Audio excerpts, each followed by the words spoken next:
বৰ্তমানৰ ৰাজনৈতিক যিটো প্ৰেক্ষাপট সামাজিক যিটো প্ৰেক্ষাপট অসমৰ সেই সাপেক্ষে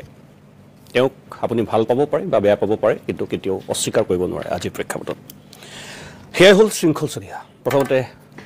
স্বাগতম জনাইছোঁ শৃংখল যদিও বা আমি ব্যক্তিগতভাৱে বহু চিনাকি কিন্তু এনেকৈ আমি প্ৰথমবাৰৰ বাবে আজি বহিছোঁ এনেকৈ ওৱান টু ওৱান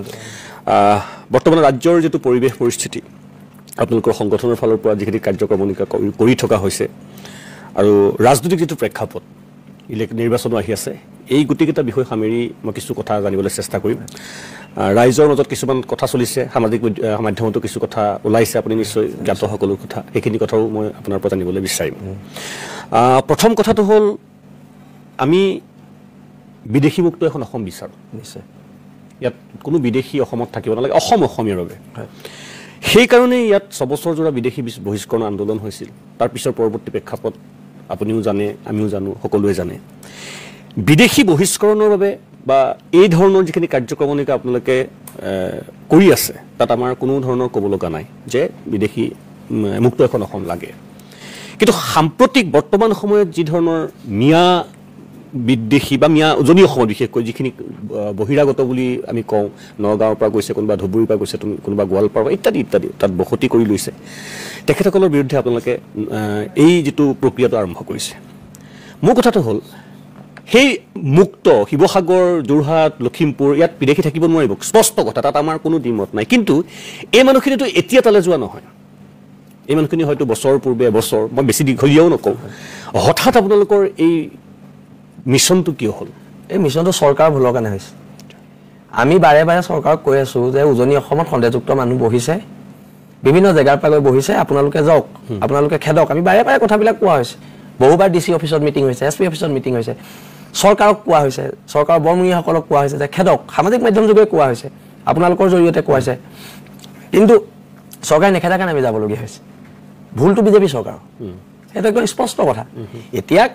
কথা বাৰ্তাবিলাক হিন্দু মুছলমানলৈ লৈ গৈছে এটা শিৱসাগৰত যিকেইটা মানুহে হিন্দু মুছলমানলৈ লৈ গৈছে দুইটা আগতে আমচু কৰা লোৱা সিহঁতৰ মন মগজুত সেইটোৱে ক্ৰিয়া কৰি আছে সিহঁতৰ উগ্ৰ ইছলামিক চিন্তাধাৰাটো সিহঁতৰ মন মগজুৰ পৰা আঁতৰি যোৱা নাই আজি যেনেকৈ কিছুমান মানুহৰ উগ্ৰ হিন্দুত্ববাদী চিন্তাধাৰা আছে ঠিক সিহঁতৰ ঠিক সেইদৰে উগ্ৰ ইছলামিক চিন্তাধাৰা আছে কিন্তু আমি কৈ আছোঁ যে খিলঞ্জীয়া মানুহখিনি এতিয়া আমাক বিভিন্ন কাৰণত য'ত আমাক কমপ্লেইন কৰি আছে কমপ্লেইন কৰা মানুহখিনি খিলঞ্জীয়া গৰীয়ামূৰীয়া মানুহখিনিয়ে কমপ্লেইন কৰি আছে যে আমাৰ অস্তিত্ব বিপদাপন্ন হৈছে আজি আপুনি সোণাৰীত এগৰাকী মহিলাই ইমান সুন্দৰকৈ কথাখিনি কৈছে তেওঁ গৰীয়ামূৰীয়া মানুহ উজনি অসমত এতিয়া কি হৈছে দাদা কাৰোবাৰ ঘৰৰ বেক চাইডে আছে সন্দেহযুক্ত মানুহ লাহে লাহে সিহঁতি কাম কৰিবলৈ আহিছে আমাক কি ক'বলগীয়া আছে কিন্তু লাহে লাহে ওচৰৰে গৰীয়ামূৰীয়া ছোৱালী এজনী বিয়া পাতি লৈছে তাৰপিছত জোঁৱাই হৈ গৈছে প্ৰব্লেমটো সেইটো হৈছে তাৰপিছতে আপোনাৰ কি হৈছে ভোটাৰ লিষ্টত নাম সোমাই গৈছে লাহে লাহে লাহে লাহে আমাৰ উজনি অসমৰ জনগাঁথনিটো চেঞ্জ হৈ গৈছে আজি যদি আপুনি অন্য দূৰ নালাগে আপোনাৰ গৃহ সমষ্টি আপুনি যদি এতিয়া নাওবৈচা অঞ্চলটো চায়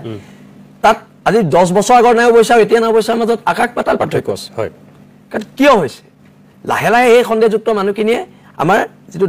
হেৰি আছে সেইটো চেঞ্জ কৰি দিছে জনগাঁথনিটো চেঞ্জ কৰি দিছে আৰু তাতকৈ ডাঙৰ কথা সিহঁতি ৰাজনৈতিক অধিকাৰটো লাভ কৰিছে ভোটাধিকাৰটো লাভ কৰিছে সেইটো খুব ভয়ানক কথা জাতিটোৰ বাবে আজি শিৱসাগৰ সমষ্টিত গৰীয়ামূৰীয়া মানুহৰ ভোটাৰ সংখ্যা বৃদ্ধি হোৱাটো খুব শুভ লক্ষণ কিন্তু সন্দেহযুক্ত মানুহৰ যদি হয় সেইটো শুভ লক্ষণ সি লাগিলে হিন্দু বাংলাদেশী হওক সি লাগিলে মুছলমান বাংলাদেশী হওক এতিয়া সন্দেহযুক্ত মানুহখিনিক যদি খিলঞ্জীয়া মানুহখিনিয়ে জেগা দিয়ে এটা হিন্দু মুছলমান ওলাইছে কাৰণে মই কৈছোঁ যে মই খোলাকে আমি হিন্দু মুছলমান আমি ক'ব নোৱাৰোঁ আমি জাতীয়তাবাদী মানুহ কিন্তু এতিয়া মোৰ ঘৰৰ ওচৰত যিমানখিনি খিলঞ্জীয়া হিন্দু মানুহ আছে কাৰো ঘৰৰ পিছফালে কিন্তু হিন্দু বাংলাদেশী ভাড়াঘৰ নাই কিন্তু খিলঞ্জীয়া মুছলমানসকলৰ যদি ঘৰৰ পিছফালে গোটেই যদি ভাড়াঘৰ থাকে তাত আমাৰ ক'বলগীয়া আছে নহয় দাদা আমি কম কাৰণ জাতিটোক তোমালোকেও ভাল পাব লাগিব এতিয়া আমি যদি মুছলমান বাংলাদেশী যাব লাগে বুলি কওঁ আমি সাম্প্ৰদায়িক আমি যদি হিন্দু বাংলাদেশী যাব লাগে বুলি কওঁ আমি জাতীয়তাবাদী আমি যদি মাৰোৱাৰী বিহাৰী বঙালী এগেইনষ্ট কৰোঁ বা ভৱিষ্যতলৈও কৰিম যদি আমাৰ জাতিটোৰ ওপৰত আগ্ৰাসী মনোভাৱ লয় আমি কৰিম আৰু কৰি আহিছোঁ সেইবোৰ কাৰণে কেইবাবাৰো জেল খাইছোঁ কিন্তু তেতিয়া আমি জাতীয়তাবাদী কিন্তু মুছলমান বাংলাদেশী যাব লাগে বুলি ক'লে আমি RSSৰ এজেণ্ট আমি বিজেপিৰ এজেণ্ট আমিতো কৈছোঁ এইটো যিটো ঘটনা ঘটি আছে বিজেপিয়ে নেখেদাৰ কাৰণে ঘটি আছে চৰকাৰী ইনিচিয়েটিভ নোলোৱাৰ কাৰণে ঘটি আছে আজি দাখন উঠাবলৈ সোণাৰীত ক'ত সাহস পালে কথাবিলাক এনেকুৱা সোণাৰীতটো বিধায়কজন ক'ত বিজেপিয়ে বিধায়ক তেনে কেনেকৈ সাহস পাইছে কিন্তু শৃংখল বেমাৰটো আঁতৰাবলৈ হ'লে গছজোপা ডাঙৰ কৰিবলৈ হ'লে গছৰ গুৰিত পানী দিব লাগিব একদম ডাল পাতত কাটিলেতো নহ'ব এতিয়া চৰকাৰক ক্ষেত্ৰত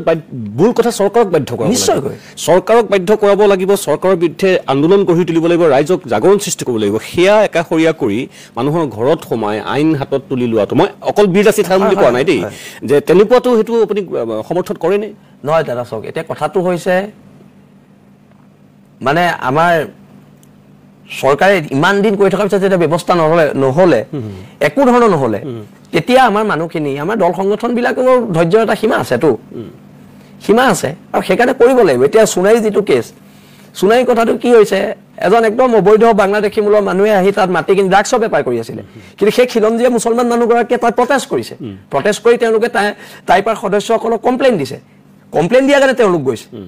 সেই কমপ্লেইনটো তেওঁ পুলিচকো দি আছে পুলিচ নাই যোৱা যে কিয় পুলিচ নোযোৱাৰ কাৰণেতো দল সংগঠনৰ ওচৰলৈ যাবলগীয়া হ'ল এতিয়া পুলিচে কামবিলাক নিয়াৰিকৈ কৰিলে আমি যাব নালাগে নহয় মই সেইটোকে কৈছোঁ যে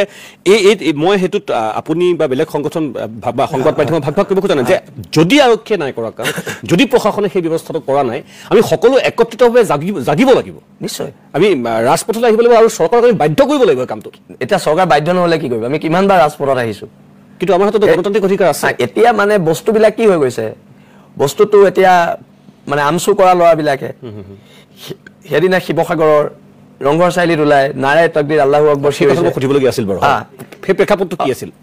সেই প্ৰেক্ষাপটটোত বীৰ লাচিত সেনাৰ বিৰুদ্ধে এটা ভুৱা অভিযোগ আনি সংবাদমেল দিয়াৰ কাৰণে বীৰ লাচিত সেনা সৈনিকে তেওঁলোকক প্ৰটেষ্ট কৰিছে তাৰপিছত মই তেখেতক ফোন কৰি কৈছোঁ যে তুমি এইবিলাক ভুল কাম কৰিছা মই তেখেতক সুধিছোঁ আল্লাহু আকবৰ এইবিলাক যে সেইটোৱে মই কৈছোঁ যে তোমাক মই লগ কৰিব গৈ আছোঁ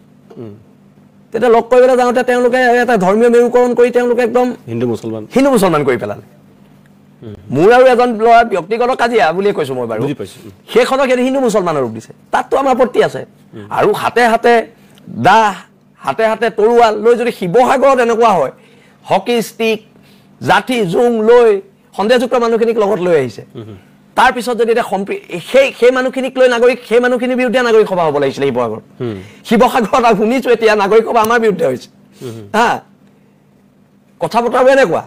সেই মানুহখিনিৰ বিৰুদ্ধে নাগৰিক সভাখন হ'ব লাগিছিলে লগে লগে কিন্তু নাগৰিক সভাখন হৈছে আমাৰ বিৰুদ্ধে মই যিমান দূৰ গম পাইছোঁ নহ'বও পাৰে কাইলৈ হোৱাৰ পিছত গম পাম কিন্তু মোক যিমানে ফোন কৰি আছে এইটো কথা কৈছে কিন্তু এতিয়া কথাটো আছে সাম্প্ৰদায়িক কথাটো কোনে আমিতো নাই কোৱা আজিলৈকে আমাৰ মুখত কোনোবাই জয় শ্ৰীৰাম উলিয়াব পাৰিব নি আমাৰ মুখত কোনোবাই হৰ হৰ মহাদেৱ উলিয়াব পাৰিব নি আমাৰ মুখৰ পৰা জয় অসমে ওলাব সেইটোৱেই দৰকাৰ কিন্তু এতিয়া কথাটো কেনেকুৱা হৈছে মই কথাটো এই বস্তুটো মোৰ কথা নহয় এতিয়া মই যিখিনি কথা আপোনাক সুধিবলৈ গৈ আছোঁ সেইখিনি মোৰ প্ৰশ্ন নহয় মই কৈছোঁ যে সামাজিক মাধ্যমে হওক বহুতত কিবা সংবাদ মাধ্যমতে হওক যিখিনি চৰ্চা চলে অভিযোগ উত্থাপন হয় সেইখিনি মই আপোনাক সুধিম ধৰক উচ্ছেদ চলিছিল প্ৰথম আপোনাৰ কোকৰাঝাৰৰ সেইকণত জনজাতীয় মাটি আদানীক দিয়াক লৈ পেলাই উচ্ছেদ কৰাৰ কথা আছিল বা নহ'ল তাৰপিছত আপোনাৰ যিখিনি সন্দেহজনক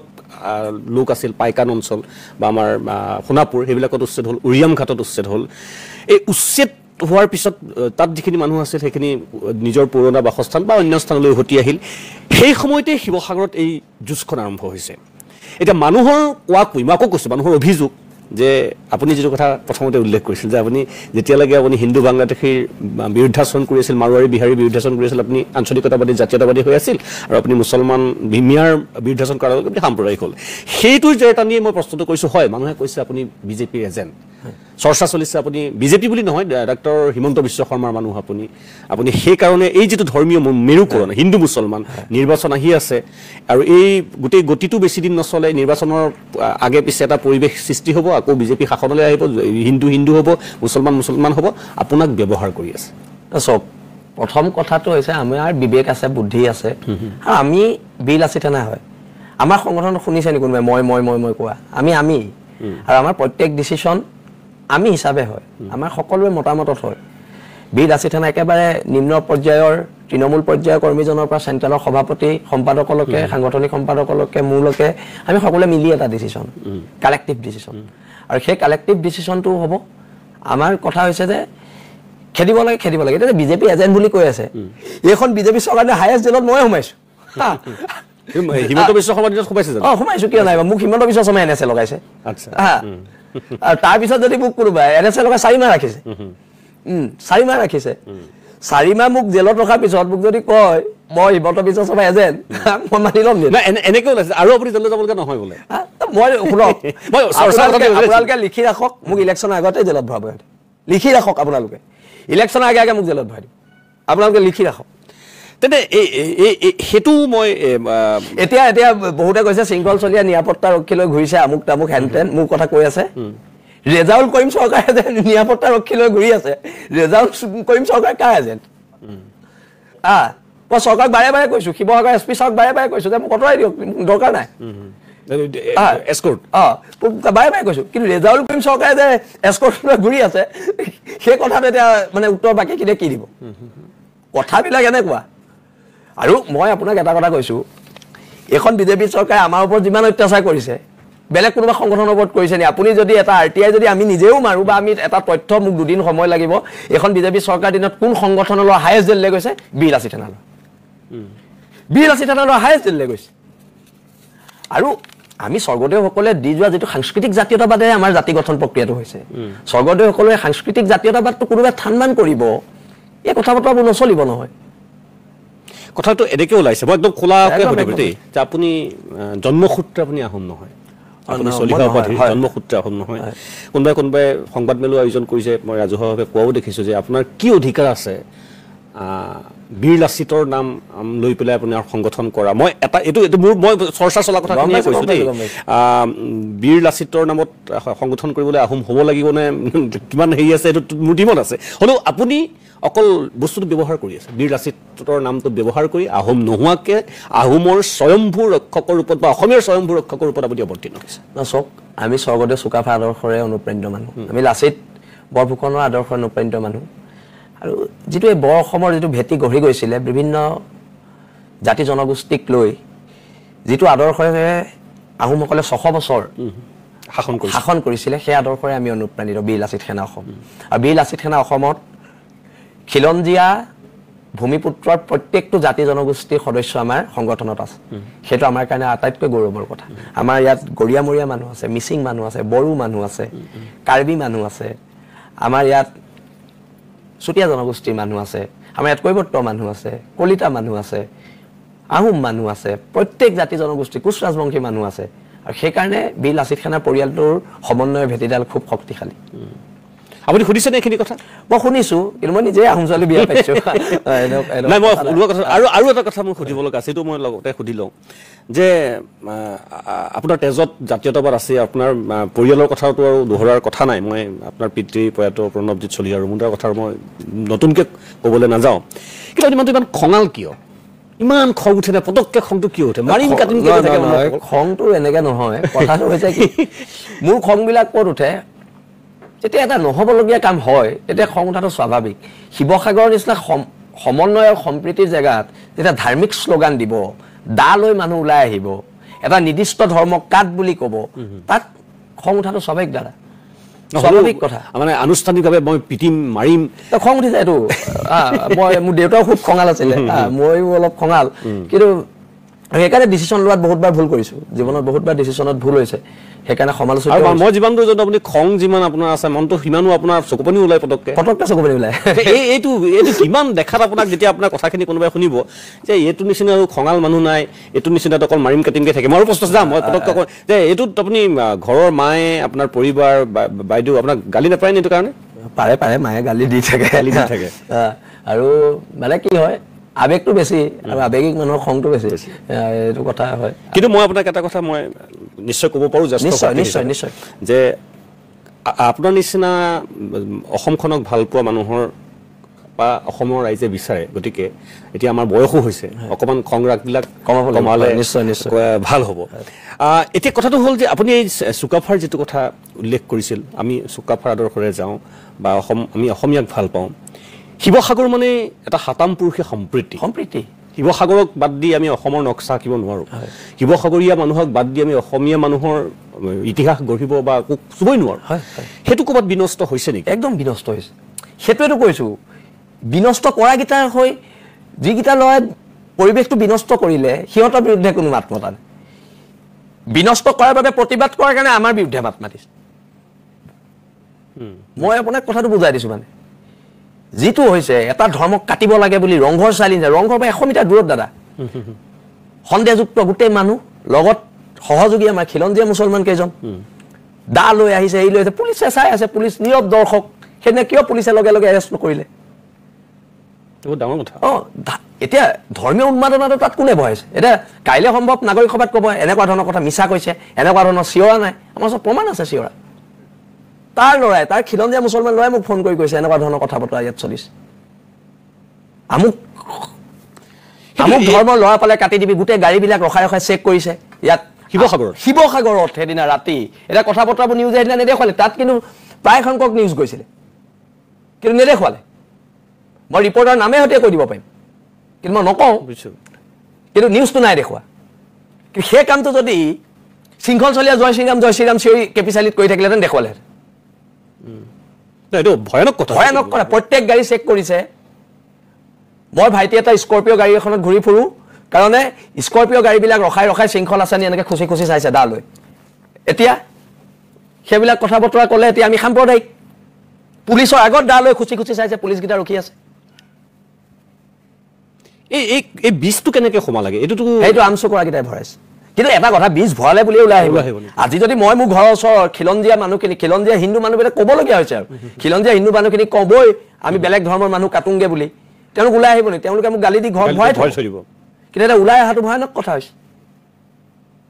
মোকতো গালি দি ঘৰত ভৰাব মোক মই যদি মাৰ পিছতো আৰক্ষী প্ৰশাসনে একোৱে নকৰিলে কাকো এৰেষ্ট নকৰিলে গোলাঘাটৰ পৰা মোৰ ঘৰলৈ এদিনা ভাত খাবলৈ মাতিছিলোঁ ভাইটি এটাক সি আইতাক সেইটো গম নাপায় কি হৈছে সেইটো ৰাস্তাই আহিছে ক'ত যাওঁ বুলি সুধিছে শৃংখলৰ ঘৰলৈ যাওঁ বুলি কৈছে শৃংখলদাৰ ঘৰলৈ যাওঁ বুকুত ধৰি তাৰ গোটেই বুটাম ছিঙি দিছে সি যেনে তেনে বাচি আহিছে ইয়াক কাট বুলি কৈছে আজি আপোনাৰ মই খোলাকে ক'ব পাৰোঁ কাৰণে কৈছোঁ এই কথাবিলাক কিয় নেদেখুৱালে মিডিয়াই সেই সময়ত সাম্প্ৰদায়িক আমিতো এদিনো সাম্প্ৰদায়িক কথা পতা কোৱা নাই নকওঁ দাদা সাম্প্ৰদায়িক কথা পতা নকওঁ আমি জাতীয়তা আমি ধৰ্মৰ আফিম খোৱা নাই নহয় ধৰ্মৰ আফিম খোৱাকেইটাই এইবোৰ কাম কৰিছে আমি জাতীয়তাবাদৰ মই পুনৰবাৰ কৈছোঁ আমি জাতীয়তাবাদৰ কেঁচা তেজ খাই ইয়াত জাতীয়তাবাদ কৰি আছোঁ আজি এতিয়া এটা মই প্ৰসংগ পাইছোঁ দিনটো মোবাইল অফ আছিলে যে হিন্দু বাংলাদেশীক ৰক্ষণাবেক্ষণ দিয়াৰ স্বাৰ্থত কেছ উঠাব নহ'ব হিন্দু বাংলাদেশীকো ইয়াৰ পৰা খেদিব লাগিব নহ'ব এইটো প্ৰতিবাদ হ'ব ইয়াৰ বিৰুদ্ধে প্ৰতিবাদ হ'ব হিন্দু বাংলাদেশীকেইটা কি মোৰ হেৰি নেকি সিহঁতে হিন্দু বুলি মোৰ ভাই হ'ব পাৰে নেকি এই যিটো আপুনি যিটো কথা ক'লে মই সেইটোতহে মই একদম ষ্টেডি হৈ গ'লোঁ যে এইটোতো বৰ তেনেকুৱা এতিয়া ধৰক এই কথাখিনি হোৱাৰ পৰা আমি তাত যিখিনি থলুৱা মুছলমান আছে শিৱসাগৰত তেওঁলোকৰ বহুত দল সংগঠন আছে তেখেতসকল সংগঠন মই ধৰ্মীয় সংখ্যালঘু মানুহখিনিৰ কথা কৈছোঁ দেই সেই সংগঠনসমূহ কিবা ওলাই আহিছিলে নেকি এই যিটো ইনচিডেণ্ট মানে আপুনি ক'লে তাতে তাৰ বিৰোধিতা কৰি এতিয়া মই এইটো কথা নাই কোনো ওলাই মই এইটো কথা সুধিছোঁ সেইটোৱে সেই ইনচিডেণ্টটো কিয় তহঁতি এনেকুৱা কাম কৰিবি কোনো সংগঠন কোনো ধৰ্মীয় সংখ্যালঘু সংগঠন ওলাই অহা নাই কথা বতৰাবোৰ তাত সহনশীল অকল আমিয়ে হৈ থাকিম নেকি পুলিচৰ আগত দা লৈ গাড়ী খুচিব ইয়াত শৃংখল সোমাই আছে নি লাচি থানা ল'ৰা সোমাই আছে নি বুলি হা টৰ্চ মাৰি পুলিচে পঠিয়াব পৰা নাই ৰাতি 12:30 বজালৈকে আপোনাৰ হাতত মই আজি আনুষ্ঠানিকভাৱে কৈছোঁ যদি কিবা তাৰ তথ্য আছে ভিডিঅ' ফুটেজে হওক মই সঁচাকৈ গম নাপাওঁ আমি নাজানো মানে মই খবৰো ল'ম এতিয়া সেই দিনটোৰ কথা কিয় সেই বস্তুটো অহা নাই বা নাহিলে বা যদি কোনোবাই যদি ইচ্ছাকৃতভাৱে সেয়া কৰা নাই মই আজি বিহিত ব্যৱস্থা মই বেলেগৰ কথা নাজানো মই প্ৰতিদিন টাইমৰ কথা নিশ্চয় যদি আপোনাৰ হাতত যদি কিবা আছে মোক দিব মই কাইলৈৰ ভিতৰতে নিশ্চয় মই উলিয়াবলৈ চেষ্টা কৰিম যদি এইটো বৰ ভয়ানক মানে এইবিলাকে আৰম্ভণি কাৰণ মই সঁচাকৈ কৈছোঁ কথাটো মোৰ কাৰণে বহুতৰ কাৰণে এতিয়া কৈ আছে শৃংখলে বি লাচি থানাই শান্তি সম্প্ৰীতি ভংগ কৰিলে আৰে শান্তি সম্প্ৰীতিৰ আমি এটা সমন্বয় বাৰ্তা লৈ সদায় আমি আছোঁ আমি আজিলৈকে সাম্প্ৰদায়িক কথা বতৰা কৈয়ে পোৱা নাই যেতিয়া ৰাম মন্দিৰ হৈছিলে কত প্ৰচেছন ওলালে বিল আছে থানাই এটা ল'ৰা কোনোবা প্ৰচেছনত গৈছে নি জয় শ্ৰীৰাম চিঞৰি আমিতো নাই যোৱা এইটো বৰ স্পৰ্শকাতৰ প্ৰসংগ আৰু মই আৰু শেষত সুধিব মানে আপোনালোকৰ লগত কোনোবা ধৰক এই আমি আমচুৰ কথা পাতিলোঁ মই নিজে বা ABMC মই দেখিও টক শ্ব'ত আপোনাৰ লগত যথেষ্ট যুক্তি তৰ্ক লাগে বা তৰ্ক যুদ্ধও হয় তেওঁলোকৰ ফালৰ পৰা কিবা আপোনালোকক যোগাযোগ কৰিছে এনেকুৱা হৈছে বস্তুটো ভাল কৰিবৰ কাৰণে নাই কৰা আৰু শুনক আমি আমচুৱে হওক বিশ্ব হিন্দু পৰিষদ হওক আমি এনেকুৱা সাম্প্ৰদায়িক দল সংগঠনৰ লগত কোনো কাৰণত কথা বতৰাত আমি নবহোঁ সেইটো স্পষ্ট কথা কিন্তু দাদা কথাটো হৈছে কি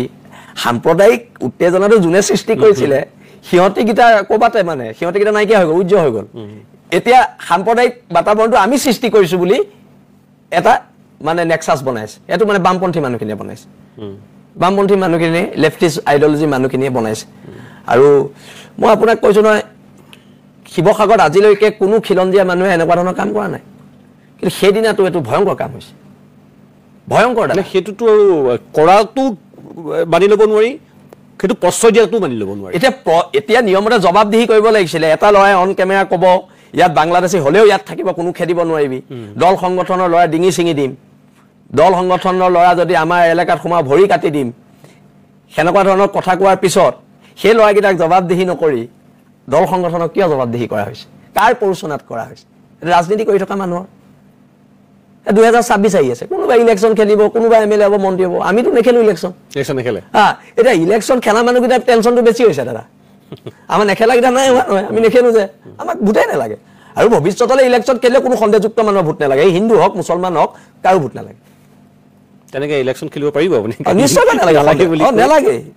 হাৰা জিকাটো ডাঙৰ কথা নহয়, আদৰ্শ জীয়াই ৰখাটো ডাঙৰ কথা। খুব ডাঙৰ কথা কৈছে, হয়। আৰু সেই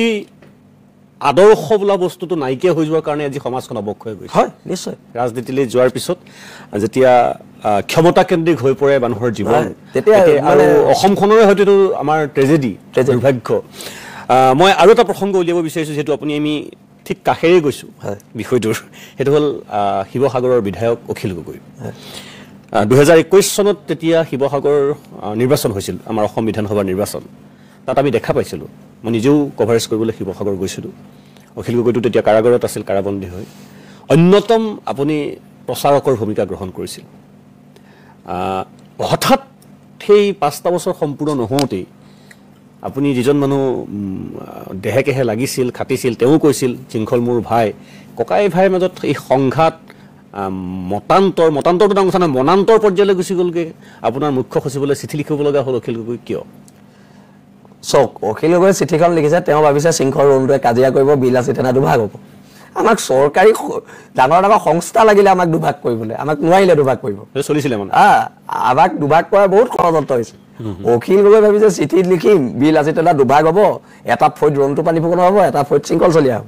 মই তেখেতক কৈ দিওঁ, বিলাসী থানা দুভাগ নহয়, অসমৰ অন্যতম জাতীয় সংগঠন বিলাসী থানা অসম হয়, আমি দুভাগ নহওঁ। এই যে নিজ মানসিকতাৰ কিছুমান যে কাম কৰে, এই কামবিলাকে তেওঁ লিখিব লাগিছিলে। চিঠিখন যিকেইটাই নাৰায় তাকদিৰ আল্লাহু আকবৰ চিঞৰিছিলে সিহঁতলৈ লিখিব লাগিছিলে, তহঁতি শান্তি সম্প্ৰীতি কিয় বিনষ্ট কৰিছ। তেওঁ চিঠিখন লিখিব লাগিছিলে যিটোৱে কৈছে যে ইয়াত বাংলাদেশী থাকিবই, কোনে কি কৰা চাই ল'ম, তালৈ লিখিব লাগিছিলে, ৰন্টু পানী ফুকনলৈ নহয়। সংঘাতটো কিয় লাগিলে? সংঘাতলৈকেতো ঠিকেই আছিলে, জিকালৈকে ঠিকেই। আৰু মই চব আজিলৈকে তেওঁৰ ওচৰত কাম বিচাৰিও যোৱা নাই, তেওঁ মোক কামো দিয়া নাই, একো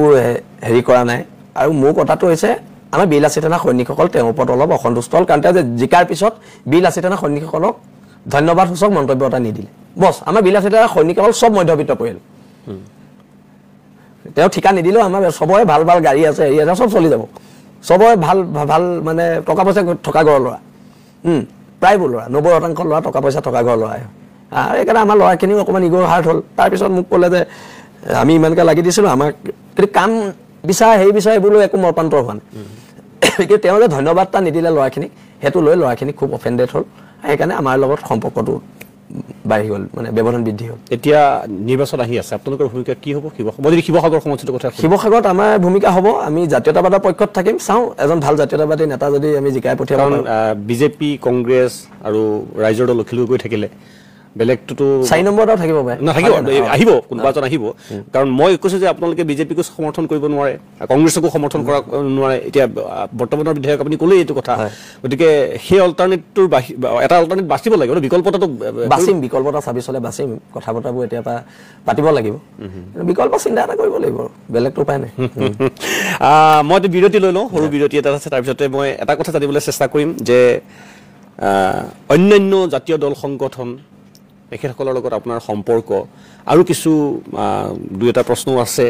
জাতীয়তাবাদ, আমাৰ ভৱিষ্যতটোনো কি, কেনেকুৱানো আপুনি প্ৰায় কয় অসম নামৰ মাজনীৰ বুকুত আমি থাকিব পৰাৰ এটা উপযোগী পৰিৱেশ এটা কি ধৰণে গঢ় ল'ব পৰা যাব, আৰু তাৰ কাৰণে কি ব্যৱস্থা ল'ব পৰা যাব সেইখিনি কথা মই আলোচনা কৰিবলৈ চেষ্টা কৰিম এটি বিৰতি প্ৰিয় দৰ্শক এটি বিৰতি লৈছোঁ শৃংখল চলি থাকিব আহি আছোঁ আপোনাৰ ভাষণবিলাক যেতিয়া শুনো বিশেষকৈ কা আন্দোলনৰ সময়ত চাগে আপুনি অসমৰ একমাত্ৰ বক্তা আছিলে যি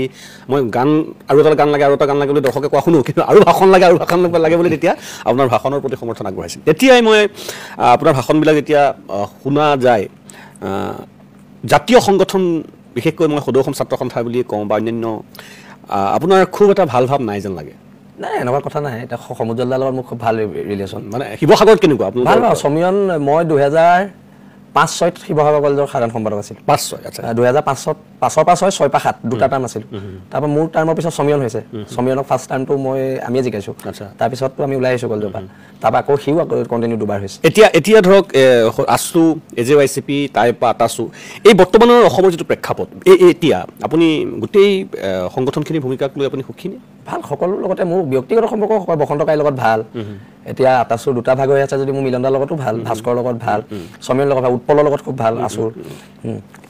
সমুজ্জ্বলদাৰ লগত ভাল সমীৰণটোতো বাৰু মোৰ সৰুৰ পৰা আমি ঘৰৰ টাইপে মোৰ ৱাইফ সমীৰণৰ অকণমান ৰিলেশ্যনে লাগে তাৰপৰা আৰু বাকী এইটো চবৰে লগত এতিয়া সেইটো মই কথাটো এইটো কাৰণে সুধিছোঁ যে এতিয়া বৰ্তমান সময়ত সকলো একত্ৰিতভাৱে আমাৰ এখন সংগ্ৰামৰ প্ৰয়োজন বিশেষকৈ এই যিটো বিদেশী খেদা বা এই কথাটোকে যে কওঁ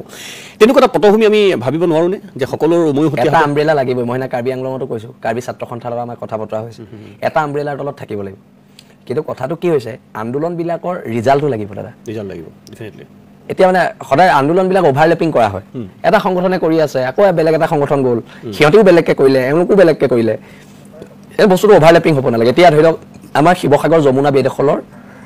যিটো উচ্ছেদৰ কাৰণে টাইম ছাত্ৰ সন্থাই লাগি আছে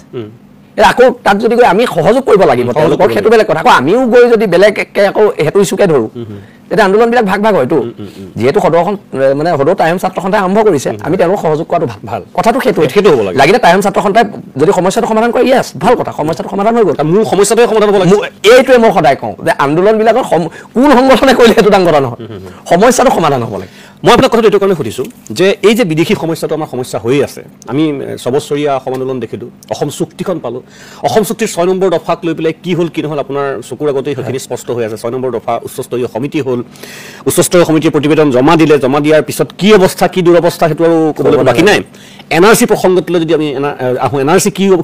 কি ৰূপ পালেতো কথা নাই কথাটো হ'ল যে আমাৰ সকলোবিলাকৰ এই ভাগ যিটো পেটাৰ্ণ সেইটো কাৰণেই শাসক পক্ষই কৰিবলৈ সুবিধা পায় একদম আৰু এইটো যদি আমি কৰিব নোৱাৰোঁ আমাৰ মূল সমস্যাটো মই যিটো কথা কৈছোঁ গুৰিত পানী দিব লাগিব বুলি তেতিয়াহ'লে আজি ধৰক আপোনালোকে বাংলাদেশী খেদিছে মিয়া খেদিছে বা বাংলাদেশী বুলি মিয়াই খেদিছে বা বাংলাদেশী খেদিছে বিদেশী খেদিছে সেইখিনিতো অসমৰ বা ভাৰতৰ মেপখনৰ বাহিৰতো যোৱা নাই ক'লোঁ নাই যোৱা ইয়াতে ক'ৰবাত আছে ক'ৰবাত আকৌ তেওঁলোকে থাপনি মাৰিবগৈ মই সেইকাৰণে মই সেইটোৱে কৈছোঁ যে উজনি অসমৰ ক্ষেত্ৰত আমি অলপ পৃথক চিন্তা চৰ্চা এনেও আজি আপোনাক মই কৈ থৈছোঁ মই ব্যক্তিগতভাৱে এইটো সমৰ্থক নহয় কিন্তু এটা সময়ত উজনি অসমে পৃথক চিন্তা কৰিবই আপুনি দাদা আজি মই আপোনাক কৈ গ'লোঁ আৰু 5 বছৰ 10 বছৰ পিছত হ'লে উজনি অসমে পৃথক চিন্তা কৰিবই কৰাটো খাটাং কাৰণ ভয়ানক হৈ গৈছেতো আপুনি আগ্ৰাসনটো এনেকুৱা ধৰণৰ হৈছে আৰু ইমান প্লেণ্ড আগ্ৰাসন ইমান প্লেণ্ড আপুনি ইয়াত এটা সন্দেহযুক্ত মানুহে দুঘৰ দেখিলে আপুনি 6 মাহৰ পিছত তাত 60 ঘৰ দেখিব 6 মাহৰ পিছত আপুনি 60 ঘৰ দেখিব আৰু এখন গাড়ী বোলে নগাঁৱৰ পৰা এতিয়া মোলৈ সেইদিনা হোৱাটছআপত আহিছে মই একচুৱেলি আপোনাক দেখুৱাম মই আপোনাক হোৱাটছআপত দিম এখন গাড়ী আহে অকল সন্দেহযুক্ত মানুহখিনি লৈ আহে শিৱসাগৰ যোৰহাট এনেকৈ জেগাই নমাই সিহঁতৰ দালাল থাকে নমাই আৰু গাড়ীখন উভতি আহোঁতে খালী উভতি আহে মোক এতিয়া নগাঁৱৰ পৰা মোলৈ ফটো পঠিয়াইছে গাড়ী নম্বৰ সহ পঠিয়াইছে ইমান প্লেণ্ড আগ্ৰাসন চলিছে ইমান প্লেন চলিছে আগ্ৰাসনটো মানে উজনিখন কেনেকৈ লওঁ কিন্তু এই ইমান প্লেন আগ্ৰাসন চৰকাৰ নীৰৱ দৰ্শক কোনো ধৰণৰ তাৰ পিছত ইমান এটা মেকানাইজ কাৰবাৰ কৰি থকাৰ পিছত এই ধৰক সংগঠনৰ ল'ৰাই গৈ খেদি পেলাই এনেকৈ সমস্যাটো সমাধান সম্ভৱ হ'বনে সঁচাকৈ কেতিয়াও আমাক ইনাৰলাইন পাৰ্মিট লাগিব একজেক্টলি আমি এইটো কথা একদম কৈ আছোঁ যে কলিয়াবৰ পৰা এফালে আমাক ইনাৰলাইন পাৰ্মিট লাগিব আৰু মানে আমাক জনজাতিকৰণ লাগিব সেয়াও নহ'ল যদি আমাৰ আসনবিলাকো সংৰক্ষণ হৈ যায় ৰাজনৈতিকভাৱে আমাৰ আসনবোৰ সংৰক্ষণ হৈ গ'লেও বোলে ধুবুৰী চিটটো গৰিয়ামৰীয়া মানুহৰ কাৰণে ৰিজাৰ্ভ বোলে কওক বা ধুবুৰী চিটটো কোচ ৰাজবংশী মানুহৰ কাৰণে ৰিজাৰ্ভ কৰক এনেকুৱা ধৰণৰ গোৱালপাৰা গোটেইকেইটা চিট যদি কোচ ৰাজবংশী গাৰো মানুহ বড়ো মানুহৰ কাৰণে যদি ৰিজাৰ্ভ হয় সেই তেতিয়া আমি মানে অলপ দিনলৈকে থাকিম কিন্তু আমাক ILP আৰু জনজাতিকৰণ দিলে আমি বহু বছৰলৈ ছেফ কিন্তু মই সমান্তৰাল কথা এটা সুধোঁ যে এই মানুহবিলাক যে ধৰক তেওঁলোকৰ যিটো যুক্তি যোনে ভাড়া দিছে বা যোনে কামত লগাইছে তেওঁলোকৰ এটাই যুক্তি যে মানুহবিলাক বিৰাট কৰ্মঠ কাম কৰে কাম কৰি আৰু সেইটো চাগে এইটো হাজিৰাটো কম মই যিটো অনুমানহে কৰিছোঁ দেই সেইকাৰণে তেওঁলোকে লেবাৰ বা শ্ৰমিক হিচাপে তাত নিয়োজন কৰে মই সেইটো আপোনাৰ লগত মই এইটোৰ লগত সংযোজিত হৈ আছে কাৰণে কথাটো সুধিব বিচাৰিছোঁ যে আমি স্বাভাৱিকতে অসমীয়া মানুহখিনি যেন সৰুৰ পৰা হৈ গৈছোঁ লাহে লাহে আমাৰ কৰ্ম সংস্কৃতি কাম কৰাৰ মানসিকতা আমাৰ যেন ক্ৰমাৎ নোহোৱা হৈ গৈছে চৰকাৰী আঁচনি ইজি মানি এইবিলাকৰ পিছত যেন আমি পৰি আছোঁ যাৰ সুবিধাই বস্তুটো লৈছে এই সবলীকৰণ আৰ্থিক সবলীকৰণৰ দিশটো আপোনালোকে কিদৰে চাইছে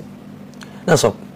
জাতিৰ আৰ্থিক সবলীকৰণৰ ক্ষেত্ৰত চৰকাৰৰ এটা বৃহৎ ভূমিকা 100% হয়নে 100% আজিলৈকে আমি কতবাৰ কৈছোঁ যে আমাক অলপ মাতি দিয়ক বিৰাচি থানা অসমক যে আমি এটা কৃষি উদ্যোগ আমি গঢ়ি দেখুৱাওঁ এইবাৰ বাৰু কোৱাইছে ডিচিক কোৱাইছে কিন্তু আজিলৈকে আমাক দিয়া নাই এতিয়া কথাটো যে এই যে খালী মাটিবোৰ উৰিয়ামঘাট চুৰিয়ামঘাটতে মাটিবোৰ খালী হৈছে কাক দিব লাগিব খিলঞ্জীয়া ল'ৰাবোৰৰ অতি শীঘ্ৰে গতাব লাগিব প্ৰক্ৰিয়াটো এমাহ দুমাহৰ ভিতৰত শেষ কৰি দিব লাগিব গোটাই তেতিয়াই মাটিখিনি থাকিব মাটিখিনি উৰিয়ামঘাটত নগাই দম দিলে এইটো আমাক লাগিব বুলি সেইটো এখন সংঘাত আছে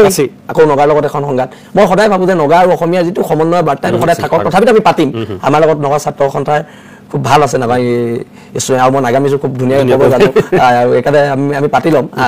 তথাপিতো আমাৰ মানে নৰ্থ ইষ্টটো ইউনাইটেড হ'ব লাগে আৰু মই সদায় ভাবোঁ এই ক্ষেত্ৰত চৰকাৰে অন্ততঃ প্ৰত্যেক MLA বা প্ৰত্যেক বা DC যাকে নহওক এটা ক'ব লাগে যে তুমি ইমানখিনি মাটি প্ৰত্যেক ইমান ল'ৰাক তুমি প্ৰত্যেক বছৰ দিবই লাগিব কামৰ কাৰণে আৰু কামটো নিৰীক্ষণ কৰিব লাগিব প্ৰডাক্টিভিটি হ'ব লাগিব প্ৰডাক্টিভিটি এতিয়া চাওক মাছৰ উৎপাদন আমি যেতিয়া নগাঁৱৰ পৰা এজন মানুহে এটা বিতৰ্কিত মন্তব্য দিয়ে যেতিয়া আমি মাছ বন্ধ কৰিছিলোঁ তেতিয়া কৈছে শিৱসাগৰত মাছৰ অভাৱ হ'ব কিবা হ'ব কৈছিলে সেইবোৰতো একো নাই হোৱা তেতিয়া আমাৰ থলুৱা একদম গাঁৱৰ মানুহৰ মাছ পুৰা বজাৰ ভৰ্তি কথাবিলাক হৈছে যেতিয়া বস্তুটো বন্ধ কৰা হ'ব তেতিয়াহে বিকল্পটো চিন্তা বিকল্প ওলাব মই এইটো কাৰণে কথাটো সুধিলোঁ যে এই যে আপুনি ক'লে যে এইটো অৰ্থনৈতিক সবলীকৰণটো চৰকাৰৰ কাম চৰকাৰে কি কৰিব কি নকৰিব আপোনালোকে হাতে হাতে পাইছে বাংলাদেশী খেলাওতো চৰকাৰৰে কাম এইটো কৰিব লগা হৈছে আপুনি কৈছে যে প্ৰথম যিমান কৰিব লগা হ'ল কৰোঁ তাৰপিছত নহ'ল গতিকে এতিয়া মই সেইকাৰণে এতিয়া এটা সময় এনেকুৱা হ'বগৈ যে আমি জোৰ পুৰিটো হাতটো পালে এতিয়া কিলাকতি পাই কিবা কিবি হ'লগৈ আৰু যে এটা সময় আৰু অহা প্ৰজন্মৰ বেয়া নহওঁতেই অন্ততঃ আৰ্থিকভাৱে অসমৰ মানে এনেকুৱা হয় বিভিন্ন ধৰণৰ অভিযোগ উঠে দল সংগঠন জাতীয় দল সংগঠন জনগোষ্ঠীয় দল সংগঠনৰ প্ৰতিও আঙুলি বিভিন্ন চান্দা তুলি খায় মই ক'লাকে হয় সংগঠন এটা চলাবলৈ ধন টকা পইচাৰ প্ৰয়োজন হ'ব এইটো সকলোৱে জনা কথা হয়তো সৰ্বজন স্বীকৃত কথা কিন্তু অকল চান্দা সংগ্ৰহৰ কাৰণে সংগঠন কৰা আৰু জাতীয় স্বাৰ্থত সংগঠন কৰা পাৰ্থক্য আছে কোনো কাম বন নকৰাকৈ আৰ্থিক দিশটোৰ কথা কোনো নহোৱাকৈ অকল সংগঠনৰ নামতেই যদি কাম কৰি থকা যায় তাৰ উদ্দেশ্যটো যদি অকল কেৱল চান্দা হয় তেতিয়াহ'লেতো এই বস্তুবিলাক আৰু বেছি বেয়া হৈ যাব আপুনি নাভাবেনে তেনেকৈ একদম নিশ্চয়কৈ মই সদায় এটা কথাই বিশ্বাস কৰোঁ যে আমাৰ অৰ্থনৈতিক সবলীকৰণৰ ক্ষেত্ৰত চৰকাৰৰ যিটো ভূমিকা হ'ব লাগিব এইটো প্লেন হ'ব লাগিব আজি আপোনাৰ এতিয়া চাওক অমৃত সৰোবৰ বুলি ফিচাৰীখনে এটা কৈছিলে কত ফিচাৰী খান্দিলে আমাৰ উজনি অসমত প্ৰডাক্টিভিটি একো নাই সেইবিলাকো চৰকাৰে লক্ষ্য কৰিব লাগে কাৰণ চৰকাৰ পইচাকেইটাও এনেই গৈছে চৰকাৰ পইচাকেইটা এনেই গৈছে মানে আমাৰ পইচাকেইটা এনেই গৈছে হয় নহয় সেইটো নিৰীক্ষণী কোষ এটাও থাকিব লাগিব নিৰীক্ষণ কৰা এটা ডিপাৰ্টমেণ্ট থাকিব লাগিব এতিয়া আপুনি সন্দেহযুক্ত মানুহবিলাকৰ পথাৰবিলাকত চাব চবতে জলসিঞ্চনৰ ব্যৱস্থা আছে আমাৰ বোৰত নাই আমাৰ ৰ'দ দিলে আমাৰ মানুহ টেনশ্যন বৰষুণ নাই সেইকাৰণে মানে এই কাম কাজবিলাক চৰকাৰে কৰিব লাগিব এই কাম কাজবিলাক জাতীয় দল সংগঠনে কৰিব নোৱাৰে জাতীয় দল সংগঠনে ক'বহে পাৰে যে কৰক এবাৰ কোৱা হৈছে ৰেছপন্ড কেনেকুৱা পাইছে আপোনালোকে ৰেছপন্ড নাই নহয় এটা খিলঞ্জীয়া মানুহৰ পথাৰবোৰ আপুনি চাব মোৰ ঘৰৰ ওচৰৰ পথাৰকেইখনতে কণ্টিনিউ 7 দিন যেতিয়া ৰ'দ দিছে চিয়াল ফাট মাৰিছে হেৰি ৰুব পৰা নাই ফলস্বৰূপে তাৰপৰা আকৌ বৰষুণ দিয়াৰ পিছতহে কৰিব এই যিটো কৃষি প্ৰকল্পটোৰ কথা মই শুনিলোঁ ভাল লাগিল আৰু মই এটা কথা আপোনাক মই দুই এক সদস্যক আপোনালোকে জানো তেওঁলোকো কিন্তু আপোনালোকৰ সংগঠনত বা সেইটো বহুত বিভিন্ন অন্যান্য সংগঠনতো আছে মই আপোনাৰ সংগঠনৰ কথাই কৈছোঁ তেওঁলোক কিন্তু খুব পোনপটীয়াভাৱে কৃষি কৰ্মৰ লগত জড়িত ভাল কৰি আছে ভালকৈ কৰি আছে মই ব্যক্তিগতভাৱেও জানো আৰু মই আপোনাৰ কথা প্ৰসংগত কালি ধৰি কৈছিলোঁ আপোনালোকৰ সংগঠনৰ কিছু ব্যৱসায়ৰ লগত জড়িত থকাও ক্ষুদ্ৰ ব্যৱসায়ৰ লগত জড়িত থকাও সদস্য সম্ভৱতঃ আছে মই আশা কৰিম যে অনাগত দিনত এই যিটো দিশ ধৰক আত্মনিৰ্ভৰশীলতা যে কোনেও যাতে আঙুলি টোৱাব নোৱাৰে যে সিহঁতি অকল চান্দা তুলিবৰ কাৰণে আৰু অলপ আৰু লাগে যে মই কৈছোঁ যে মই দুই এজনক দেখোঁ তেওঁলোকে ধুনীয়াকৈ নিজৰ লগত ব্যস্ত হৈ আছে সংগঠন কৰিছে গতিকে সেই তেনেকুৱা এটা বিপ্লৱ বীৰ লাচিত সেনা অসমে কৰিব বা অসমৰ প্ৰতিটো সংগঠনে কৰক মই আৰু এটা বিৰতি লওঁ তাৰপিছতে পৰৱৰ্তী অংশলৈ আহিম মই ইয়াৰ পিছতেই শুনো অসমৰ মুখ্যমন্ত্ৰী হিমন্ত বিশ্ব শৰ্মাৰ লগত বোলে শৃংখল চলিহাৰ খুব ভাল পীযুষ হাজৰিকা ডাঙৰীয়াৰ লগত আপোনাৰ খুব ভাল জয়ন্তমল্ল বৰুৱা ডাঙৰীয়াৰ লগত খুব ভাল এনেকুৱা বাৰু চৰ্চা চলে আৰু এনেকুৱা সময়বিলাকত বেছিকৈ চলে গতিকে মই সেইখিনি কথা তেওঁৰ ক্ষেত্ৰত বিষয়ৰ পৰা জনাৰ চেষ্টা কৰি আচলতে যিহেতু তেওঁ এটা জাতীয় সংগঠনৰ নেতা তাৰপিছত চৰকাৰখনৰ লগত সম্পৰ্ক তেখেতসকলৰ কি ধৰণৰ দাবী বিগত সময়ছোৱাত কৰিছিল ৰেছপন্স কেনেকুৱা পালে সেইখিনি কথা যদিও বা অলপ তেখেতে কৈছে আৰু অলপ মই মুকলিকৈ সোধাৰ চেষ্টা কৰিম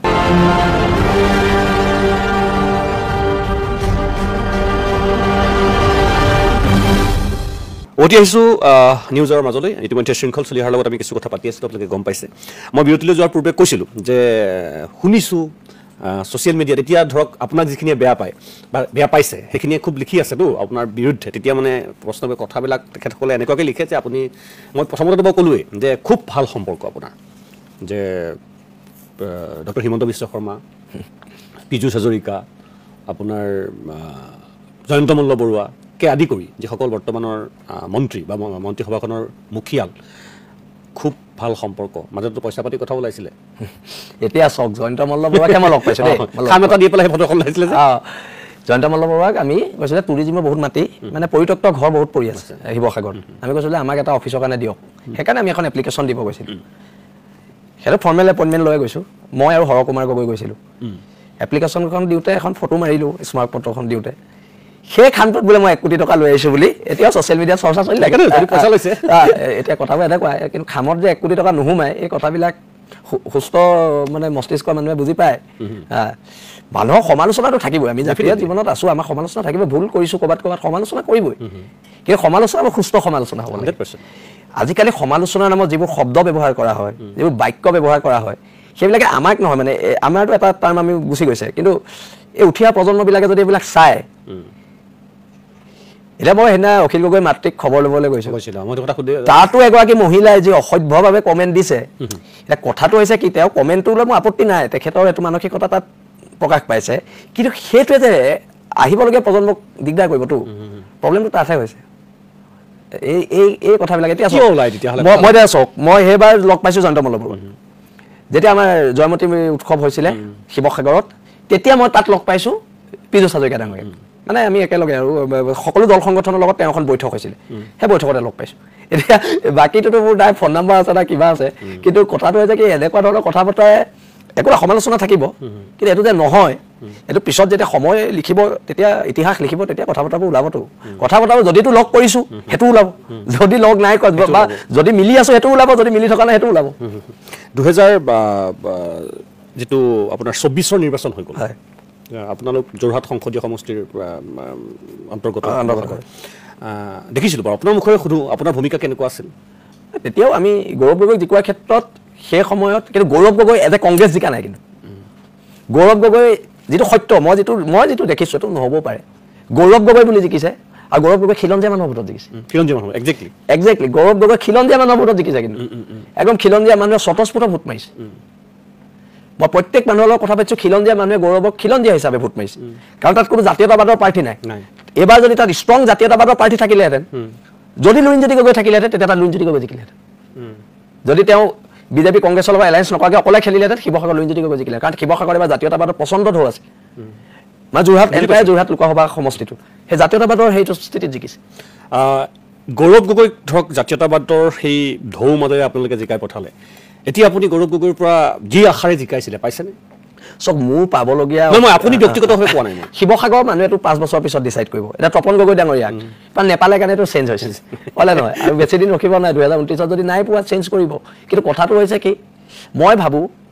যে যেতিয়া কোনোবা এজন মানুহৰ ক্ষমতা পায় ক্ষমতাৰ ভাল ব্যৱহাৰ কৰিব লাগে অপব্যৱহাৰ আৰু জাতিটোৰ পক্ষত ক্ষমতাটো ব্যৱহাৰ কৰিব লাগে আমাৰ প্ৰব্লেমটো হৈছে কোনোবা বিজেপি কোনোবা কংগ্ৰেছ কাৰোবাক হিন্দু বাংলাদেশী ভোট লাগে কাৰোবাক মুছলমান বাংলাদেশী ভোট লাগে কিন্তু আমাৰ মানুহখিনিৰ কথা কোনো নেপালে প্ৰব্লেমটো তাতহে এতিয়া মুছলমান বাংলাদেশী ছেফ হ'ব লাগে হিন্দু বাংলাদেশী ছেফ হ'ব লাগে এইটো নেটিভতে চলি থাকিব কিন্তু এদিনো আমাৰ কথা নেপাতে যে ইয়াৰ ভূমিপুত্ৰ মানুহখিনি কি হ'ব আপুনি শুনিছেনে কোনোবা এদিন আমাৰ কথা পাতা আৰু জনজাতিকৰণ কি হ'ব এতিয়া কংগ্ৰেছে কৈছে সিহঁতি ক্ষমতাত আহিলে জনজাতিকৰণ দিব বিজেপিয়ে ক'লে বিজেপি আহিলে জনজাতিকৰণ দিব কংগ্ৰেছ 15 বছৰ শাসনত থাকিলে দিলে নেকি নিদিলে এতিয়া বিজেপি 10 বছৰ হ'ল দিলে নেকি নাই দিয়া এইটোতো ৰাজনৈতিক হতিয়াৰহে জনজাতিকৰণ ইহঁতি ক'ব মেনিফেষ্টো লিখিব আমাৰ চৰকাৰ আহিলে জনজাতিকৰণ দিব দুইটা পাৰ্টিয়ে লিখিব বিজেপিও লিখিব কংগ্ৰেছেও লিখিব কিন্তু এটাও নিদিয়ে জনজাতিকৰণ এইটো আজৰি আনিব লাগিব আন্দোলনৰ এটা একদম আন্দোলনৰ গণতন্ত্ৰ শেষ স্তৰলৈ আন্দোলন কৰি এইটো আজৰি আনিব লাগিব সেই কথাটোকে মই সুধিবই বিচাৰিছোঁ যে ধৰক কংগ্ৰেছৰ 15 বছৰীয়া শাসনকাল দেখিলোঁ আমি আমাৰ যিটো বুজা হোৱাৰ পৰা বিজেপিৰ প্ৰায় 10 বছৰ আমি শাসন দেখিলোঁ নৰেন্দ্ৰ মোদী তেতিয়া প্ৰধানমন্ত্ৰী পদৰ প্ৰাৰ্থী আছিল 2014 চনৰ কথা কৈছিলোঁ 16 মে'ৰ পিছত তালি টোপোলা বান্ধি যাব লাগিব বাংলাদেশী সেই 16 মে 11টা পাৰ হৈ গ'ল 2014 চনৰ পৰা 2025 চলে 11টা 16 মে পাৰ হৈ গ'ল এতিয়াও মুখ্যমন্ত্ৰীয়ে কৈছে ইমান কোটি 1 কোটি 1.5 কোটি বাংলাদেশী বা বিদেশী ইয়াত আছে কংগ্ৰেছৰটো ক'লোৱেই বিজেপি এয়া মই আপুনি যেহেতু জাতীয়তাবাদী সত্তাটোত বিচাৰ কৰে মানে বিশ্বাস কৰে আপোনাৰ পিতৃপুৰুষৰ পৰা ক্ষেত্ৰৰ লগত জড়িত আৰু ৰাজনৈতিক অধিকাৰ আমাক লাগিবই মানে ৰাজনৈতিক লাগিবই গতিকে মই সেইটোৱে কৈছোঁ যে আপোনাৰ ভিজনটো কি মানে এনেকৈ আপুনি বীৰ লাচিত খানৰ মাধ্যমে আপুনি এদিনটো আপুনি ৰাজনীতিলৈ আহিব লাগিব তেতিয়াহ'লে মই নাহোঁ ভাল মানুহ ৰাজনীতিলৈ পঠিয়ালে এজন বা দুজনেতো নহ'ব সংখ্যা লাগিব নিশ্চয়কৈ আৰু মই ৰাজনীতিলৈ আহিলেও মই ৰাজনীতি নকৰোঁ কিন্তু সংখ্যাৰ মই জাতীয়তাবাদৰ মানে এটা প্ৰেছাৰ গ্ৰুপ এটা লাগিব ৰাজনীতিত এতিয়া মই যিটো দেখিছোঁ আঞ্চলিকতাবাদী শক্তি এটা প্ৰেছাৰ গ্ৰুপ লাগিব যদি আমাৰ কথা নুশুনো চৰকাৰ ভাঙি দিম এনেকুৱা ধৰণৰ এটা প্ৰেছাৰ গ্ৰুপৰ খুব প্ৰয়োজনীয়তা আছে কিং মেকাৰ হ'ব লাগিব এতিয়া ৰাজনীতিত আৰু এইটো এটা প্ৰেছাৰ গ্ৰুপৰ প্ৰয়োজন আছে কাৰণ মই কৈছোঁ নহয় কংগ্ৰেছ বিজেপি কোনোৱেও এইবিলাক নিদিয়ে এইবোৰ এনেই ক'ব ইলেকশ্যন আহিব ইলেকশ্যনৰ আগে আগে আন্দোলন হ'ব ক'ব মেলিব শেষ কিন্তু লাগিব আমাক জনজাতিকৰণ আৰু সেইটো কাৰণে ৰাজনৈতিকভাৱেও আমি পৰিপক্ক হ'ব লাগিব ক্ষমতা থাকিব লাগিব আৰু ৰাজপথৰ যিটো আন্দোলন হ'ব গণতন্ত্ৰ শেষ স্তৰলৈকে হোৱা আন্দোলন হ'ব লাগিব তাৰমানে তেতিয়াহে পাব কিন্তু এতিয়ালৈকে আমি যিমান আন্দোলন কৰিছোঁ আমি ৰিজাল্ট পাইছোঁ জানো সেইটোৱেতো জাতিৰ বাবে দুৰ্ভাগ্যজনক কথা আমি এতিয়া চাওক অসম আন্দোলন সফল বিফল মই সেইটো ক'ব নাযাওঁ কিন্তু অসম আন্দোলনৰ ফলত এখন চুক্তিটো স্বাক্ষৰ কৰিলে কেন্দ্ৰীয় চৰকাৰে অসম আন্দোলনৰ পিছৰ পৰ্যায়টো বিফল ইমপ্লিমেণ্ট পিছৰ পৰ্যায়টো বিফল কিন্তু অসম আন্দোলনটো সফল বহুতে কয় অসম আন্দোলন সফল নহয় কিন্তু অসম আন্দোলন সফল এতিয়া অসমত আপুনি অলপ আগত যিটো মোক সুধিছে যে কোন অৰ্থনৈতিক যিখন সংগ্ৰাম অসমত অকল এখন অৰ্থনৈতিক সংগ্ৰামেই বৰ্তমান দিনত ছাকচেছ কোনখন ক্ষুদ্ৰ চাহ বাগিচাৰ যিটো অৰ্থনৈতিক বিপ্লৱ হৈছিলে সেইটো ছাকচেছ কিন্তু আজিৰ দিনতো এখন সৰু সৰু দুবিঘা এবিঘা বাগানৰ পৰা ঘৰ এখন ধুনীয়াকৈ চলি আছে গাড়ী লৈ ইনষ্টলমেণ্ট মাৰিব পৰা এটা পৰিৱেশত আহিছে এই আমি আমাৰ ভালখিনিও আমি পাতিব লাগিব আমাৰ ভাষা আন্দোলন আমি ছাকচেছ হৈছোঁ হয়নে নহয় কথাবিলাক সেনেকুৱা কিন্তু এতিয়া কথাটো যে আমাৰ পৰৱৰ্তী যে পিছৰ পৰ্যায়বোৰ বিফল ক'ত হ'ল প্ৰফুল্ল মহন্ত ভিগু ফুকনহঁতে দগাবাজি কৰিলে কাৰণে হয়নে নহয় তাৰ পিছৰ পৰ্যায়ত সৰ্বানন্দ সোণোৱালানী আমি তেতিয়ালৈকে ভবা নাই যেতিয়া কাৰ কথা ওলাইছে বিভিন্ন জেগাত আমাৰ চাহৰ টেবুলত হেৰিত আমাৰ যেতিয়া আড্ডাবোৰ হৈছে তাত আমি চবেই এটাই কথা কৈছোঁ সবাদা এইটো লাষ্ট টাইমত হ'লেও কেঞ্চেল কৰিব আমি কনফিডেণ্ট মানে আন্দোলন কৰিব নালাগে সবাদে কেঞ্চেল কৰিবই সেই সৰ্বানন্দ সোণোৱালে যেতিয়া এইটো গাদ্দাৰী কৰিলে তেতিয়াতো আমি ৰাজপথত ওলাব লাগিব কথা বতৰাবোৰ এনেকুৱা তাৰমানে আমি অসমৰ মানুহে আন্দোলন কৰি যিকেইটা নেতা বনাই দিছে নেতাকেইটা ভুল হৈ গৈছে প্ৰব্লেমটো তাত আছে মানে মই কথাখিনি আপোনাৰ লগত এইটো কাৰণে পাতিছোঁ যে আপুনি এতিয়া চৰ্চিত এজন নেতা কিন্তু অসমৰ মানুহক অসমীয়া মানুহৰ নেতাই ইমান ৰাম ঠগন সোধাইছে হয় হয় ইমান বেয়াকৈ ঠগিছে নহয় মই সেইকাৰণে ৰাজনীতিত নাহোঁ দাদা মানে যদি কেতিয়াবা নেতাৰ ওপৰত বিশ্বাস একো নাইকিয়া হৈ গৈছে আটাইতকৈ ডাঙৰ দাদা শ্বহীদৰ খাও যদি এই শ্বহীদৰ খাও কেনেবাকৈ লাগিবলৈ হয় ফলবিলাক হাতে হাতে মইতো একদম দেখি আছোঁ চব অসম আন্দোলনৰ যিমান মানে মিনিষ্টাৰ হ'ল MLA হ'ল আমাৰ ঘৰলৈ নোযোৱা এজনো নাই এইটো বেলেগ কথা আমাৰ দেউতাই আগতে সোমাব নিদিয়ে ঘৰত গেটৰ মুখৰ পৰা উভতাই পঠিয়াই দিয়ে প্ৰফুল্ল মহন্তকো পঠিয়াই দিছে মুখ্যমন্ত্ৰী হৈ থাকোঁতে পঠিয়াই দিছে ঘৰৰ মুখৰ পৰাই ওলা বুলি কৈ পঠিয়াই দিছে কিন্তু কথাটো হৈছে মই প্ৰত্যেকৰে ইতিহাসটো জানো এতিয়া কাৰেণ্ট পজিশ্যনত কাৰ কি কোন কি অৱস্থাত আছে মই জানো বেয়া লাগে এইবিলাক শ্বহীদৰ খাওঁ মই আপোনাক ক'লোঁ মই সঁচাকৈ আশা কৰিম যে যদি আপুনি ৰাজনীতিলৈ যায়ো ভৰিও থয় অনাগত সময়ত যাতে এই যিখিনি খাও লগা নেতাৰ কথা আমি পাতিব লগা হৈছে অকণমান হ'লেও বা তেতিয়া দাদা মই এতিয়া ৰাজনীতিত মূল্যবোধ নাই মই আপোনাক কৈছোঁ ন মই আজি সুনীতাৰ লগত যেনেদৰে কথা পাতি আছোঁ মই আপোনাক যিখিনি কথা কৈ আছোঁ চব সঁচা কথা কৈছোঁ আৰু যদি মই ৰাজনীতিলৈ আহোঁ মই আপোনাৰ 100টাৰ কথা যদি আপুনি মোক ষ্টুডিঅ'ত মাতি মই 80টা আপোনাক মিছা কথা ক'ব লাগিব সেইকাৰণে মই ক'লোঁ মই ৰাজনীতিক নেতাবোৰ পাইছোঁ নহয় 100টাৰ ভিতৰত 80টাই মিছা কথাই কয় 80-90টা মিছা কথাই কয় চিধা আমাৰ নিচিনা কথা ক'ব নোৱাৰে আৰু মই জানো ৰাজনীতিত আহিলে মোৰ একেটা অৱস্থাই হ'ব সেইকাৰণে আমি ৰাজনীতিলৈ নাহোঁ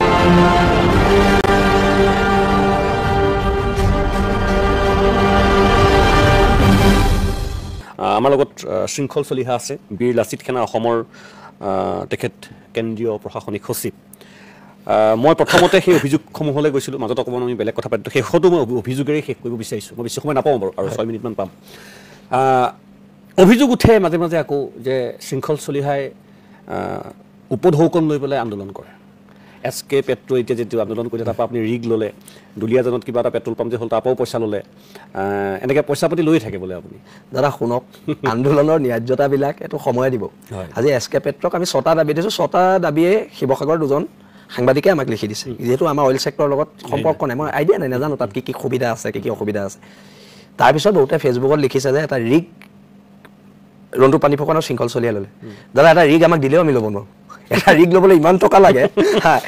চলাবলৈ এটা ৰিগ চলাবলৈ ইমান টকা লাগিব আমাক যদি ৰিগ আহি ঘৰত যাচিও দিয়ে আমি ল'ব নোৱাৰোঁ কাৰণ আপোনাক 80-90-1 কোটি টকা এটাতো লাগিবই মিনিমাম হপায় মই ষ্টাডিও কৰা নাই কথাও পতা নাই কিন্তু মই শুনিছোঁ কাৰণ আমাৰ ঘৰৰ ওচৰতে মোৰ দাদা কেইজনমানৰ ৰিগ আছে মোৰ এজন চিনাকি মানুহ আমাৰ ঘৰৰ ওচৰত প্ৰায়বোৰ মানুহৰ ৰিগ আছে ধনী ধনী মানুহখিনি তেওঁলোকে কয় মানে বহুত টকাৰ দৰকাৰ হয় এতিয়া মোক ৰিগ এটা দিলেও মই চলাব নোৱাৰোঁ সেইটো এই কথা বতৰাবিলাকে কি হয় একো নহয় আৰু ঘৰত মানসিক অশান্তি হয় আৰু মানে ৰিগ পাইছে বুলি ফেচবুকত লিখি দিয়া নাই মানুহ ল'ৰাবোৰ আহে দাদা মোক চাকৰি এটা ভৰাই ৰিগত এতিয়া ৰিগ থাকিলে চাকৰি ভৰাব মাজতে ওলালে দুলীয়াজনত ৰন্টুদাৰ 4টা মোৰ 4টা ৰিগ আছে বুলি আপোনাক মই এতিয়াও দেখুৱাই দিম কেতিয়াবা আমাৰ ঘৰলৈ গ'লে এই গাল এপ্লিকেশ্যন চাকৰি বিচাৰি মাক বাপেক আহে চাকৰি বিচাৰি পেলাই ইফালে ৰিগৰ কথা ৰিগৰ একো নাজানোৱে আমি এনেকুৱা ধৰণৰ কথা বতৰাবোৰ উপায় নাই এইবিলাক সমালোচনা সামাজিক জীৱনত আছো থাকিব এই যিটো ধৰক মই আপোনাক এই সমালোচনা বুলিয়েই কওক বা কি বুলি ক'ম আৰু যিটো বদনাম এতিয়া যিটো দুলীয়াজনৰ ঘটনা মইতো কৈ দুলীয়াজন নেপালেগে আৰু মোক একদম বোলে দুলীয়াজনৰ হেৰি ভিতৰত মই বহি থকা CCTV ফুটেজ আছে কিবা আছে এইবিলাক উলিয়াই আছে কিন্তু যিটো সত্যটো লুকাই নাথাকে মই মানুহটো দুলীয়াজন নেপালোগে আৰু মোকে কৈ আছে মই তাৰ তেল ডিপোৰ পৰা পইচা ল'লো বুলি ৰাজহুৱা জীৱনত থাকিলে এই ধৰণৰ বদনাম কাৰণ আপোনাক 100জন মানুহেতো ভাল নাপায় বেয়া পোৱা যিখিনি মানুহ থাকিব কিন্তু মই এইটোৱে আশা কৰিম যে আপোনাৰ স্থিতিটো যাতে কেতিয়াও খেলি মেলি নহওক কেতিয়াও ধৰক আপুনি বেলেগ একো নকওঁ ঘৰখনৰ পৰা আপুনি যিটো শিকিছে সেই স্থিতিটোত থাকিলে হ'ল ধন্যবাদ আপুনি এনেকুৱা হওক তেনেকুৱা হওক বুলি কোৱাৰ মোৰ ধৃষ্টতাও নাই আৰু সেইখিনি মই ক'বলৈও নাযাওঁ মই এটা কথা আপোনাক সোধোঁ শেষত যে আপোনাৰ পিতৃৰ পৰাই আপুনি প্ৰথম চাগে সামাজিক চেতনাটো আপুনি শিকিছে জাতীয়তাবাদ সেইকাৰণে আপুনি ইমান কট্টৰ জাতীয়তাবাদী বা এই বস্তুটো থাকিল এটা সময়ত তেখেতটো নাইকিয়া হৈ গ'ল গুচি গ'ল তাৰ আগৰ শৃংখল চলিহা আৰু পিছৰ শৃংখল চলিহা মানে কি হয় এতিয়া কিছুমান কথাত মই দেউতাক মিছ কৰোঁ সেইটো মানে দেউতাক অলপ মিছ কৰা হয় দেউতাই যিখিনি কথা কয় আৰু দেউতাই ৰাজনৈতিকভাৱে যিবোৰ কথা বতৰা কৈ গৈছে আজি 10-15 বছৰ আগত চব এতিয়া সঁচা হৈ আহি আছে যিবোৰ কৈ গৈছে আৰু সেইবোৰ সঁচা হৈ আহি আছে আৰু দেউতাহঁতে মানে ইমান বেছি জাতীয়তাবাদী মানুহ আছিলে দেউতাহঁত মোতকৈ বহুত ওপৰৰ মানুহ আছিলে ইমান জাতীয়তাবাদী মানুহ আছিলে দেউতাহঁতৰ পৰা আমি জাতীয়তাবাদ শিকিছোঁ আৰু দেউতাই দি যোৱা জাতীয়তাবাদটো যদি মই কেতিয়াবা বিক্ৰী কৰোঁ মোক দেউতাও ক্ষমা নকৰিব সেইকাৰণে মই জাতীয়তাবাদ কেতিয়াও বিক্ৰী নকৰোঁ একেবাৰে ক্ষমা নকৰিব একেবাৰে নকৰিম একেবাৰে ময়ো আপোনাক সংযোজন কৰোঁ আৰু মানে কি চব বস্তু এটা সময় থাকে দাদা ময়ো সংগঠন বেছি দিন নকৰোঁ এটা টাইমলৈকে যেতিয়া আমাৰ নেক্সট জেনেৰেশ্যন লিডাৰ ওলাব ময়ো সংগঠনৰ পৰা বিদায় ল'ম খুব বেছি আজি 2025 2027 28 বা 29লৈকে কৰিম 29তকৈতো বেছি দিন সংগঠন নকৰোঁ তাৰপিছত আৰু বহি দিম আৰু সামাজিক জীৱনত যদি একো কৰিব নোৱাৰোঁ ইমান দিন সংগঠন কৰি 2016 চনৰ পৰা সংগঠন কৰি যদি 2029লৈকে জাতিটোৰ কাৰণে একো কৰিব নোৱাৰোঁ মই এটা বিগ ফেইলিয়ৰ মানুহ আৰু সেইকাৰণে মই এনেই সংগঠন কৰি মোৰ পদটো খামুচি থকাৰ কোনো যুক্তি নাই কিন্তু ফেইল নহ'বলৈও আমি কাম কৰিব লাগিব ট্ৰাই কৰিম কিন্তু যদি ফেইল হৈ যাওঁ নকৰোঁ আৰু কথাটো এইটো তেতিয়া আৰু সৰু সুৰা কিবা কিবি কৰি লাগিলে পাণ তামোলৰ দোকানেই খুলিম কিন্তু খুলি চলি যাম সেইটো একদম স্পষ্ট কথা মই আশা কৰিম সেয়া নহওক পাণ তামোলৰ দোকান দিব লগা নহওক মই এইটো কোৱা নাই যে পাণ তামোলৰ দোকান দিয়াটো বেয়া কথা সেইটো নহয় কিন্তু হওক অসমখনক ভাল পোৱা মানুহবিলাকে ৰাজনৈতিকভাৱেও কাম কৰক জাতিটোৰ হকে কাম কৰক মানুহখিনিৰ হকে কাম কৰক ভাষাটোৰ হকে কাম কৰক আমি বা আমি বুলিয়ে কৈছোঁ বা মই বুলিয়ে কৈছোঁ তেনেকেই বিচাৰিম আৰু শেষত খংটো অকণমান কমাটো বিচাৰিম নিশ্চয় খং কমাম এইটো আপুনি খুব ভাল কথা কৈছে খংটো অকণমান কমাটো বিচাৰোঁ যিহেতু সময় আৰু বহুত আছে এইখিনি সময় দিয়াৰ বাবে মই ধন্যবাদ জনাইছোঁ আপোনাকো বহুত ধন্যবাদ কাৰণ আপুনি এতিয়া ইয়াৰ পৰা আকৌ শিৱসাগৰলৈ গাড়ী চলাই যাব লাগিব আপুনি এইটো কাৰণে থাকিলে গতিকে মই আপোনাক বহুত ধন্যবাদ জনাইছোঁ পুনৰবাৰ আপোনাৰ আৰু মই ব্যক্তিগতভাৱে আপোনাক ফোন যোগে আপোনাৰ মই পৰামৰ্শ ল'ম সেইখিনি যেতিয়াই কিবা থাকে যোগাযোগ আমিতো যোগাযোগত থাকোঁৱেই বাৰু থাকোঁৱেই যিকি নহওক মই পুনৰবাৰ আপোনাৰ সুস্বাস্থ্য কামনা কৰিছোঁ কাম কৰি যাওক এনেকৈ আইন হাতত তুলি নল'ব আৰু খংটো কমাব ৰাইজৰ মাজত সদায় প্ৰিয়পাত্ৰ ধন্যবাদ সেয়া আছিল শৃংখল চলিহা বীৰ লাচিত সেনাৰ প্ৰশাসনিক সচিব কেন্দ্ৰীয় মই প্ৰথমতেই যিটো কথা কৈছিলোঁ যে কোনোবাই তেখেতক ভাল পাব পাৰে কোনোবাই তেখেতক বেয়া পাব পাৰে কিন্তু আজিৰ প্ৰেক্ষাপটত তেখেতক অস্বীকাৰ কৰিব নোৱাৰে যিখিনি অভিযোগ উঠিছিল আমি মুকলিকৈ পতাৰ চেষ্টা কৰিছিলোঁ তেখেতে উত্তৰখিনি দিছে বাকী বিচাৰৰ ভাৰ ৰাইজৰ বিদায় লৈছোঁ নিউজৰ পৰৱৰ্তী অংশ বিৰতিৰ পিছত